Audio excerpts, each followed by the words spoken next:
our day. We drove through the center of Port-au-Prince this morning on our way to a UN warehouse with some medical supplies. We saw so much devastation. There were numerous multi-story buildings that came down to 1 story in thickness. There was a strong odor reminding us of the hundreds of dead people still buried. We saw a giant cathedral at a school that collapsed with hundreds of kids under the rubble. Some streets are barely passable with rubble and homes that have fallen across them. We saw the collapse of presidential palace and the rubble of the finance building. The government is gone. The finance building held all the records of the country, deeds, passports, applications, birth certificates, etc. All those records were in a paper form only and are all gone.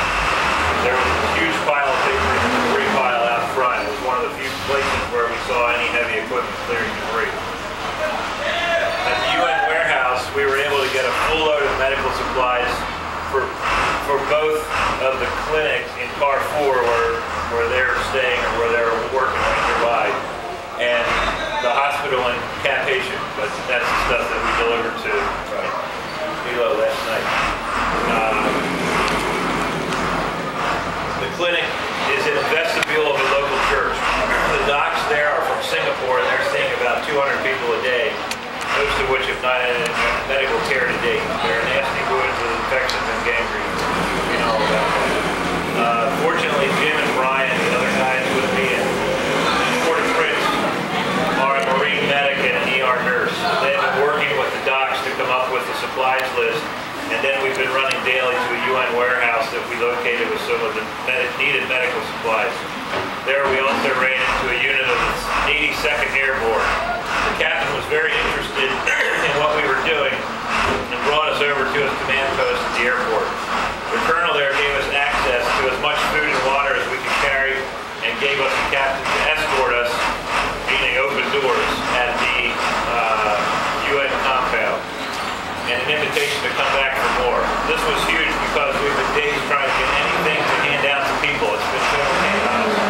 There's no supplies available. We were able to get a full load of medical supplies for both the clinic and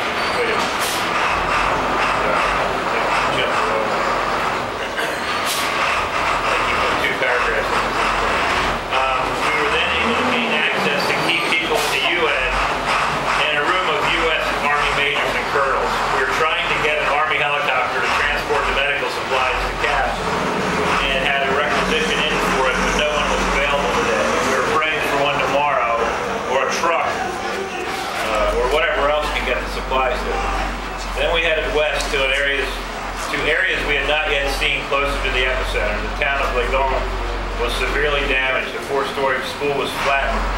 It was the work of a pastor we met the previous night for dinner. His church and home were also destroyed. He has about 60 people living on the church grounds. We were able to provide the food and water for those people. Just a drop in the bucket, but it was still great to get relief into people's hands. We're very thankful. In Grecier, our last stop, we saw fault lines across and running down the road with a 6-inch drop. This town and rural area of 50,000 has had little to no aid. We met the mayor tonight and plan to see him tomorrow morning to look at locations for another clinic. They have had almost no medical care. We also looked at a house that we are thinking will make a great base for us. We need your prayers for discernment on where to invest our ministry resources to the greatest glory of God and benefit to the people He loves. We also need His continued favor in granting us the resources we need daily. That's the update from